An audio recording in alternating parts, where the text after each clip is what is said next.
a gente tem que, ela fala pra gente, a gente tem que saber qual é a direção que está, para eu saber depois onde está o leste, oeste, onde está minha casa, onde está. Então, não é que a bússola aponta para o norte. A bússola se orienta no sentido norte-sul, e a cultura humana, uma delas, pinta o norte como sendo o lugar que eu quero ir. Está claro isso? A bússola não aponta para o norte, ela se orienta na direção norte-sul.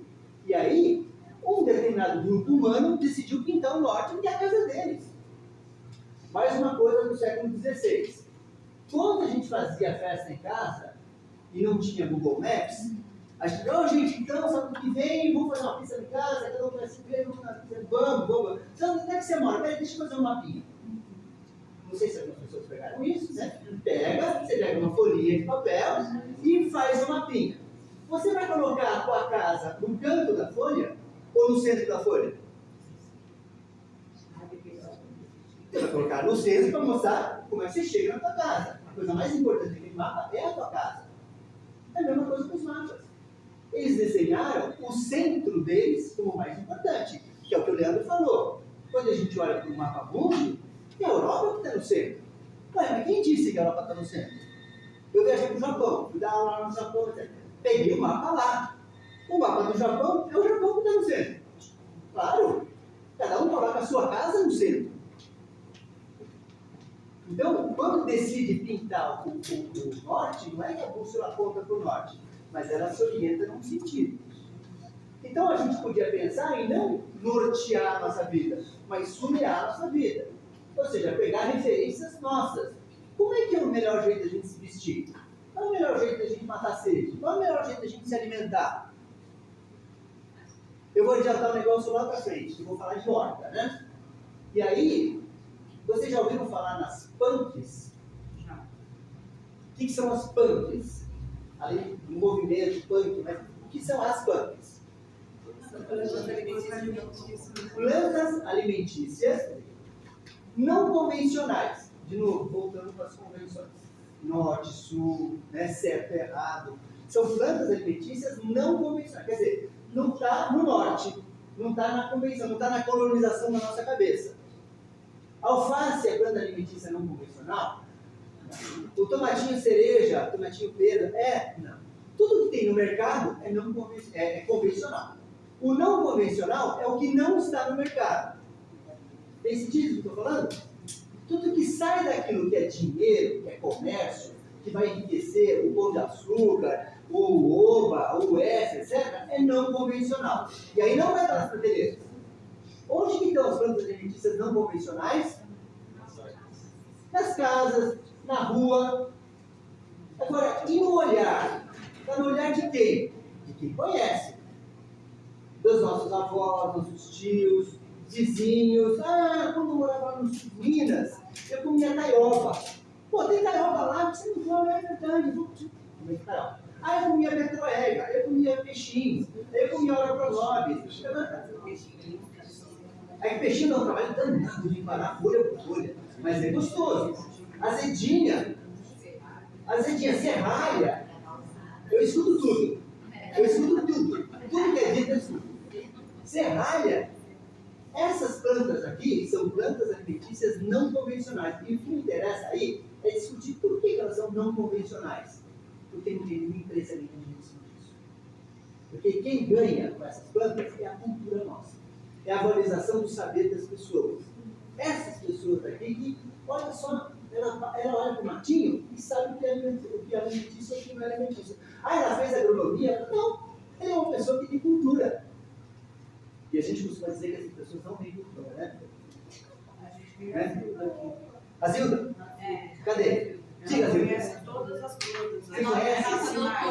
Nossa doutora Conheço bastante. Conhece bastante. E que tal a gente colocar a Azilda para dar uma aula? Eu sei que você vai morrer de vergonha, mas você vai ficar aí mesmo. E aí vai contando, gente, eu conheço isso, eu conheço aquilo. Sim. Essa coisa tem que cozinhar antes de comer, não come antes.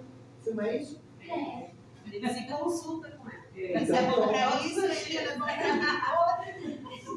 E da onde que você é originalmente? Você é de Campinas ou vem de outro lugar? Paraná. Paraná? É, Norte? eu vim Sul? criança, eu vim criança de lá, 13 anos. Tá. E como é que você aprendeu tudo isso? Ah, eu não sei, com meus pais, com meus avós. Não é legal essa resposta? Não é legal essa resposta? Que ela sabe, ela sabe. Ela sabe que sabe. Mas não está preocupada se foi o curso que ela fez. Né? Eu sei que sei. Só isso. Olha que frase forte essa. Eu só sei que sei. Não tem diploma, não tem nada. E aí, qual é o melhor reconhecimento? As pessoas perguntarem, Zilda, isso come, isso come, como é que eu faço? É aí que a gente vai saindo deste mundo, do mundo, e vai para esse mundo aqui. Porque a gente começa a pegar outras referências. Claro que é legal chamar o Osmar da CAT, né? Mas o Osmar também, não sei se vocês conhecem, né? É uma referência maravilhosa, o GT de Hortas que a Secretaria está fazendo, é muito legal. Não é só o Osmar, né? Tem muita gente por trás disso, o pessoal do Amandi, da Secretaria do Verde. Legal, é importante isso. Agora, junto com esses especialistas convencionais, a gente encontra os especialistas não convencionais. Aquelas pessoas que são como a gente, que conhecem as coisas, que comem, que ensinam. Tem a ver com educação ambiental isso? Eu sei que não é o convencional da educação ambiental. Não é o convencional. Mas nós estamos trazendo uma educação ambiental que me parece muito mais poderosa do que só proteger o verde. A gente vai proteger o verde e vai proteger as pessoas que conhecem, as culturas que importam. A gente vai pegar outras referências e a gente construir um espaço educador que é esse espaço aqui. Licença. Vai, por favor. Aproveitar o gancho, porque essa ficou assim, essa fala que o Sandro fez agora, a gente esse ano está trabalhando, é importante entender que esse ano para a rede, ele é obrigatório. O quê? A educação para as relações étnico-raciais, que é o antirracismo, é obrigatório, né? E muitas vezes as pessoas têm dificuldade de estabelecer vínculos entre, por exemplo, a educação ambiental e a educação antirracista. Nessa fala que o Sandro fez agora, vocês conseguem visualizar, né, ficou subentendido ali, eu peço para citar, a relação que existe entre trazer os outros conhecimentos que são não formais, né, aqueles conhecimentos não convencionais, para dentro desse conhecimento da educação ambiental. Quando ele fala assim, uma educação ambiental não convencional, ele está dizendo implicitamente que existem concepções diferentes de educação ambiental, que é que o nosso programa tenta trazer também de mensagem sempre que a gente faz as formações. Então, essa concepção que o Sandro está trazendo hoje é uma concepção que a gente chama de socioambiental. É uma concepção que resgata valores que foram refusados em outras concepções. Então, resgata também a história e o conhecimento que não é reconhecido formalmente, né? E aí vocês conseguem conectar junto com a educação antirracista, na medida que vocês trazem conhecimento dos povos originários. A gente pode citar aqui, como o Sandro estava falando, os povos indígenas, né? A gente pode falar dos povos africanos, dos afro-brasileiros, de outros povos também. Inclusive, se vocês têm conhecimento, vocês podem ter conhecimento dos povos ciganos, por exemplo, né? Que a educação antirracista ela é ampla e fala só a questão de África, mas a nossa centralidade é essa. Então, eu queria explicitar isso que você falou. Legal. E olha só, e tem uma possibilidade muito boa, porque a Unicamp, aos trancos e barrancos, essa expressão é boa, tentar para entender, feito de um jeito bem assim, ela está chamando muitos estudantes indígenas para entrar no Unicamp. Tá? Então faz uns 3 anos que o Unicamp tem um vestibular indígena, específico para populações indígenas. E eles estão chegando. O Barão Geraldo agora mudou a cara das pessoas. Quando você anda, você reconhece povos, pessoas que vêm de origem de algum desses povos indígenas. Legal, bacana. Está feito aos trancos e barrancos, a gente não está conseguindo acolher para acertar e ouvir. O que você tem que ensinar para mim? O que a gente está fazendo é aquilo que ela sabe fazer, que é senta e vou te explicar as coisas. Está errado. A gente vai melhorar, certo? Muito bem. Mas, a coisa mais legal é que vocês tendo contato, se vocês quiserem ter a presença de algumas pessoas de diferentes povos indígenas, O Brasil tem ainda 200 e tantas línguas faladas no Brasil. Tem centenas de povos indígenas diferentes. Então, por exemplo, tem muita gente que vem do município chamado São Gabriel da Cachoeira, que é no Alto Rio Negro. Não dá para você cravar, você é de São Gabriel, então você é Baniwa. Não. Você pode ser Baniwa, você pode ser Ticuna, você pode ser... Tem 11 etnias diferentes só no município. Tudo bem que é o quinto maior município do mundo. O Grande Babu é maior do que Bélgica, município. Certo? Mas talvez seja interessante vocês trazerem alguns desses estudantes para que a gente aprenda que índio é uma generalização bastante complicada. A gente tem povos indígenas. Assim como quando a gente fala do sequestro da população negra no Brasil, a gente não fala de uma, são muitas culturas, são muitos povos, muitas nações, muitas culturas diferentes, muitas plantas diferentes vieram, muitas canções diferentes. Então não dá para generalizar. Então, essa é uma oportunidade talvez boa, né? Porque está aqui no campo, meia horinha aqui, né? Chega sempre o pessoal para conversar, dizendo, não, eu posso, a gente já fez isso. Foi com você? Não, foi lá na tua escola. Acho que foi na tua escola. Não estava. Elas queriam saber jogos e brincadeiras de criança dos indígenas. E aí eu fui conversar com algumas crianças, alguns indígenas não sabiam mais as suas brincadeiras. Não é que assim, não sabiam as brincadeiras dos seus pais, só sabiam as brincadeiras que a gente já brinca. Mas, gente, então, aí eles chamaram, aí entre eles fizeram um grupinho para resgatar brincadeiras dos povos deles. Aí eles pegaram e trouxeram para a escola para conversar. Era a época da pandemia, tudo online. Mas agora tem gente de carne e osso. Muito bem, o que o Leandro trouxe então são 3 imagens que eu quero trazer para vocês, que eu acho que ajudam a gente a pensar um pouco,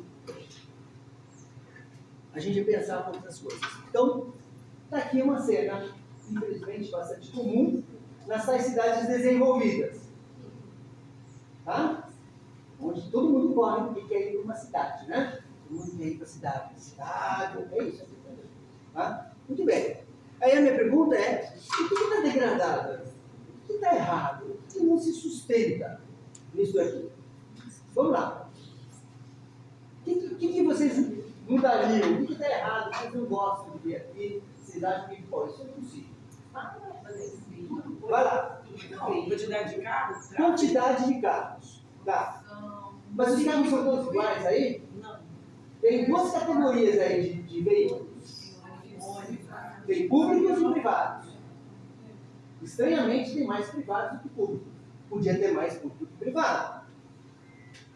Sou eu? Quem sou eu? Não quero.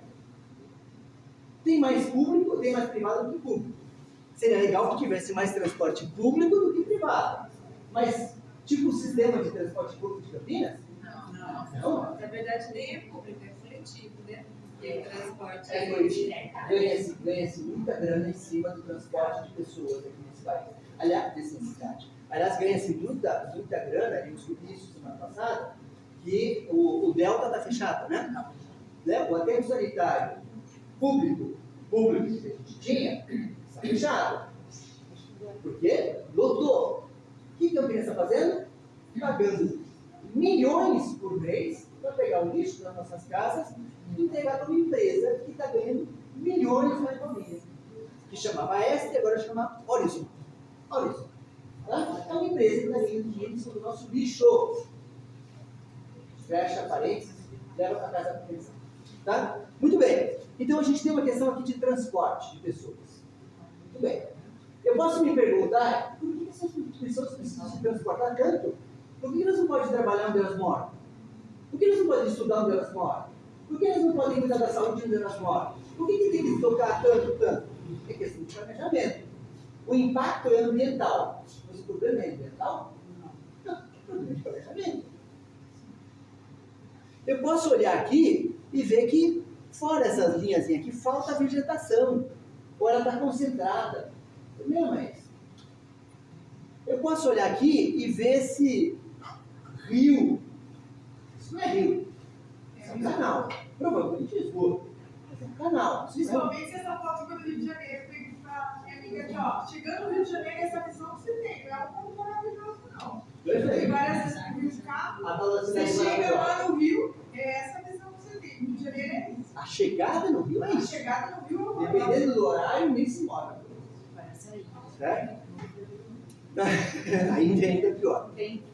Então, eu posso olhar para as questões ambientais aí, vegetação, água, poluição do ar, poluição sonora, visual, eu posso olhar para tudo isso, certo? Todo mundo concorda? O ar, todo mundo concorda que está degradado todos os sistemas ambientais? Agora, a gente já botou um pezinho na questão social. Quando a gente fala o sistema de transporte é legal. Ele é injusto.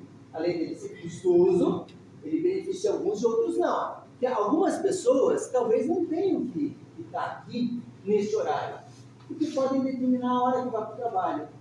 Acontece aqui nesse hora também? Vocês podem chegar a hora que vocês quiserem? Não.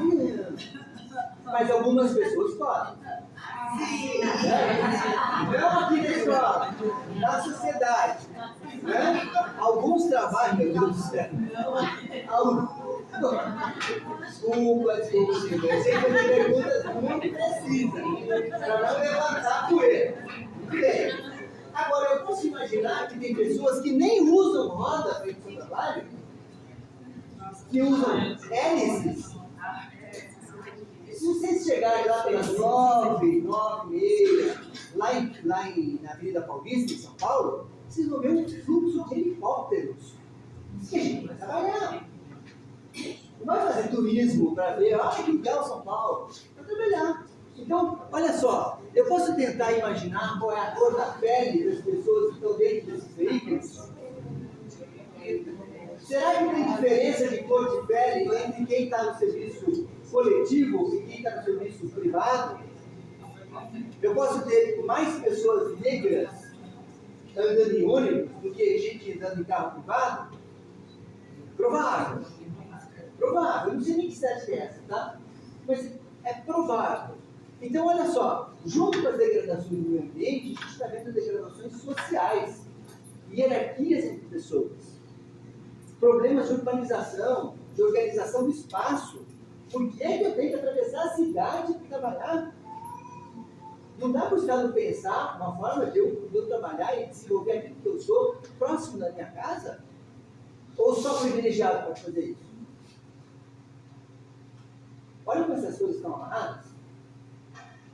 Por que eu estou falando isso? Porque quando a gente vai fazer um trabalho de educação ambiental, vou falar entre aspas, para tentar tirar aquela colonização de que educação ambiental é só trabalhar com plano. Mas se eu for trazer um projeto de educação ambiental para as nossas crianças aqui, para a gente mesmo, todo mundo precisa se educar, né? Eu posso trabalhar com transporte. Eu posso chegar e fazer um escuta, você vem a pé, você vem aqui, você vem. E os professores, viu o que? Os professores, o pessoal que está na empresa, o pessoal da... Cada um vem de um jeito aqui. E a gente pode pensar em transporte. Tem uma professora, de novo, a Carol Ladeira, ela faz parte, de vez em quando ela faz parte das nossas lives, né? A Carol foi trabalhar lá no Carlos Gomes com um mapa infantil, tá? Que ela é G2, 3. Foi a bancada. Você quase acertou ali. A Carol Ladeira é uma professora que trabalha com a G3, né? Quer tocar o vinho de quanto? 3 matando? 5. Não. Dos de 30 anos. Não, mas ela trabalha com menorzinhos. Porque lá é uma escola dentro da África, então com pouca demanda. Eles colocam antes de completar 3 até 6. Então é uma. É onde o Rui está. Exato. É onde é o Rui, né? É minha escola. É o Carlos Gomes, é onde o Rui está. Quem O conheceu o Rui? O Rui era daqui? O Rui era daqui, ele era professor daqui. Agora ele é meu diretor. Diretor. Está o Rui e o Virgínia, estão juntos lá? Escola privilegiada. Muito bem. A Carol pega as suas crianças e começou a conversar com elas no ano passado. Começou a conversar com elas. Isso tem uma live no projeto, nesse projeto. Começou a perguntar de onde elas vinham. Como é que elas vinham para a escola? Tá? Algumas a pé, outras trazidas. E aí, então tá bom, todo mundo pegou o papel craft e começou a desenhar o caminho. Ela projetou também o Google Maps da escola e do bairro. As crianças assim, não, eu moro aqui. Começou, elas desenharam. Gente, vocês conseguem entender a potência que é fazer as crianças de 3, 4, 5, 6 anos desenharem a própria cidade? E aí começaram a desenhar uma discussão que é bem interessante. Eles desenharam o Rio Azul. Mas aí elas vão para ver, é o Atibaia que passa lá? O Atibaia é marrom, não é azul. Então ela começou a conversar com as crianças, por que o Rio a gente desenha azul, mas ele é marrom? Isso é educação ambiental? É. E não porque está trabalhando com água, porque está trabalhando com a visão das crianças, com o olhar que elas têm, com a troca de saberes entre as crianças. Como é que chamava aquele, o cara que cuidava da segurança lá, que ele sabia fazer... Carlinhos.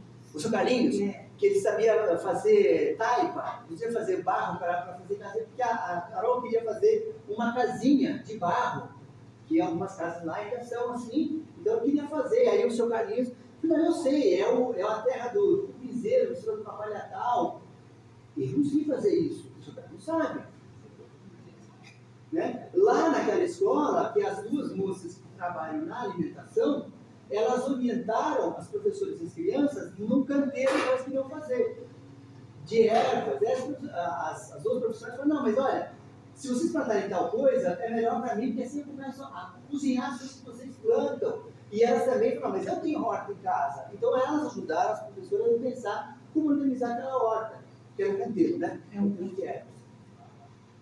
Percebe como essas coisas estão todas amarradas? Eu acho que é bastante interessante. Então, quando a gente olha para cá e vê que as degradações aqui não são só ambientais, mas são também sociais, a gente está vendo saberes aqui que estão se perdendo.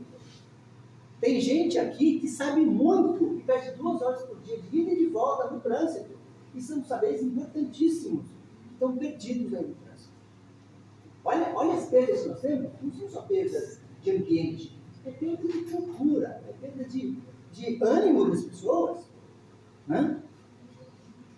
Você tem 20 minutos. Eu sei, eu estou olhando aqui. Não, tem um pouco mais de 20 minutos. Meia hora. Meia hora. O que está degradado nessa imagem? Eu vou na outra e depois eu vou para a outra. O que está degradado nessa imagem? Ser humano. Ser lixo. Ser humano, né? Claro que é o lixo. Claro, né? Claro. É impensável essa situação. Acabei de falar, né, do nosso lixo. Né? Agora, eu posso olhar para... Daqui a pouquinho a gente olha para ele aqui. Eu posso olhar para isso e dizer, será que tudo que está aí deveria estar aí? Ou então, tem coisas aí que a gente poderia ter selecionado antes e eventualmente até encaminhado para alguma cooperativa? Com certeza. Será que tem coisas que, em vez de estar aí, eu podia ter feito uma pequena composteira na escola, ou uma composteira coletiva no bairro? Com certeza. A estimativa que a gente tem, gente, que o que a gente joga para fora de casa, que vai parar em situações similares a essa... É fora. É? É fora, né? É fora. É fora. Não existe fora, né? Eu gosto de expressão. Não existe fora. Né? Se a gente considerar que a terra é a nossa casa, não tem fora. Né? Não tem fora. A gente está só transportando para um outro lugar. Aliás, eu tenho que falar. Para onde a gente transporta o nosso lixo? Para onde a gente deixa que o nosso lixo vá? Para Nova Campinas? Não. Para o Cambuí? Não. Para o Proença? Para Barão Geraldo? E onde vai? Todo mundo já foi visitar o Delta? Vocês sabem onde fica? Bem longe de nós. Mas talvez não seja longe de quem mora lá do lado. Algumas pessoas vão dizer, não, o lixo vai bem perto da casa da pessoa. É justo? Não. As pessoas votaram. Eu quero que o lixo fique perto de casa. Alguém votou? Percebem como essas questões estão todas amarradas? Então, por isso que eu agradeço tanto, né? Ao trazermos aqui para esse momento todo mundo, a gente está tocando questões muito importantes socioambientais. Muito importantes. Muitas injustiças que acontecem no nosso mundo que estão amarradas essas coisas. Essa pessoa aqui está trabalhando aí, desenvolvendo uma atividade. Ela tem carteira assinada? Provavelmente não. 13º, fundo de garantias, auxílio alimentação, saúde, não. Muito bem. Insalubridade. Oi? Insalubridade. Insalubridade, respirou, é uma atividade insalubre. Essa pessoa tem duas opções de estar aqui. O que ela está fazendo? Primeira opção, menos pior. Ela está fazendo o quê? Trabalhando no quê? O que ela está fazendo? Ela está procurando materiais que possam ser vendidos daqui a poucas horas para poder comprar já. Certo? Segunda opção, pior do que essa primeira. Qualquer uma dessas opções é opção? Não. Não. Para ele é opção? Eu tinha isso ou isso? Eu opto por isso. Não. Quem cai nisso foi empurrado para essa situação. Não é opção. Não é que ela tinha duas opções e a pessoa escolheu isso. Se a pessoa não tem opção, como é que se chama essa pessoa? É uma pessoa excluída. Certo? Se uma pessoa não tem opção, ela é uma pessoa, a definição é uma pessoa excluída. E ela pode ser excluída pela cor de pele, ela pode ser excluída pelo saber dela, eu considero o saber dela menos importante do que outros saberes. Ela pode ser excluída por alguma característica física, ela pode ser excluída de diversas formas. Volta para o que o Leandro falou. Quando a gente fala de uma educação antirracista, é a gente entender que essa pessoa é excluída. Ou ela foi racializada, ou ela foi hierarquizada menos, diminuída por alguma característica que não é o convencional. É a mesma história das plantas não convencionais. Por que não está na planta do mercado, não é alimento? Está aí a Zilda para mostrar para a gente que não. Não é porque não está no mercado que não é alimento. Tem muita coisa que é alimento, tem muita coisa que é valoroso, mas não está dentro do convencional.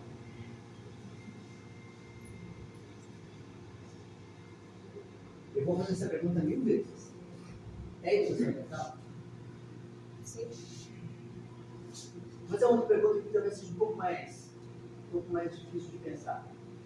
A forma como eu estou trazendo a questão da educação ambiental para vocês, eu vou derrubar esse aqui lá e vai cair tudo, né? É horrível. A forma como eu estou trabalhando. Aqui é Vitória? Tá, não. A forma como eu estou trabalhando a educação ambiental torna a educação ambiental mais difícil de fazer? Fica mais longe de vocês? Porque um dos nossos objetivos é dizer que a educação ambiental está perto, está do lado da gente.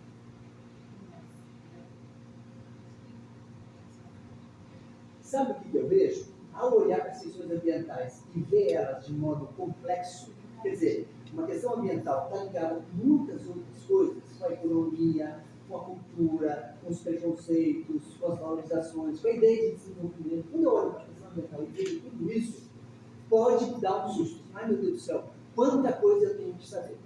Pode pensar isso. Mas eu vou acalmar vocês. Sabe por quê? Porque ao ver que a questão ambiental tem tantos braços, eu posso ver que ela tem tantas portas também. Tem tantos modos de eu chegar na questão ambiental. Mas aí, Sandro, eu preciso ser especialista em biologia, eu preciso ser especialista em desenvolvimento, eu preciso ser especialista... Não. A gente tem aqui, quantas pessoas são? 30, 40? 45. Tem 45 pessoas aqui, com 45 culturas diferentes. Então, isso me toca tanto, porque assim, isso vem também da cultura, né? Vem de casa, porque tudo que a gente pode passar para os nossos filhos, aquela coisa, vamos separar o lixo, vamos... Né, tudo que é reciclado, lá em casa a gente já tem esse costume há muito tempo. E assim, coisas que, esses são projetos que podem ser realizados na escola também. Então, assim, é uma educação que tem que vir, né? Desde de casa e também escola, porque é tudo junto. E não é das grandes coisas, né? Porque das pequenas que vão competir das outras coisas. Perfeito. Eu sei que a rede adora o Manuel de Barros, né? Todo mundo fala Manuel de Barros, então o Manuel de Barros fala exatamente das desimportâncias, das coisas pequenas, né? Dos atalhos. Ele diz que o bugre, né? O índio, o indígena não anda pelas cidades, anda pelos atalhos. Ele conhece exatamente esses caminhos que são menores. Sabe a diferença de autoestrada e de estrada vicinal? Vocês já ouviram falar dessa expressão, estrada vicinal? Qual a diferença da autoestrada com a estrada vicinal?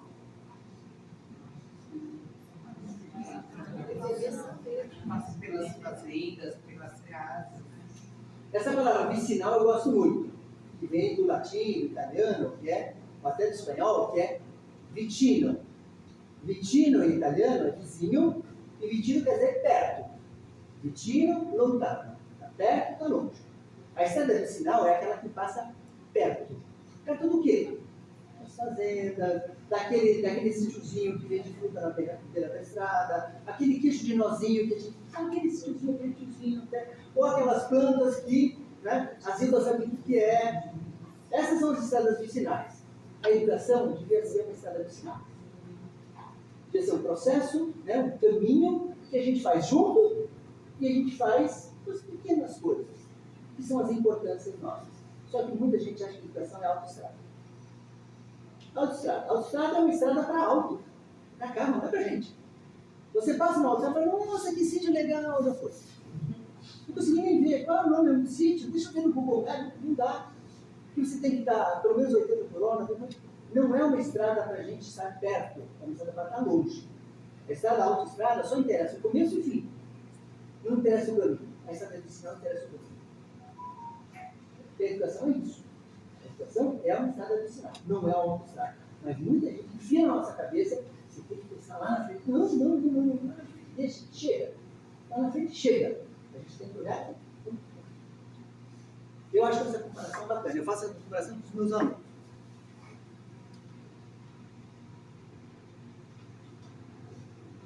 E a última das imagens, eu gosto bastante, a mesma pergunta.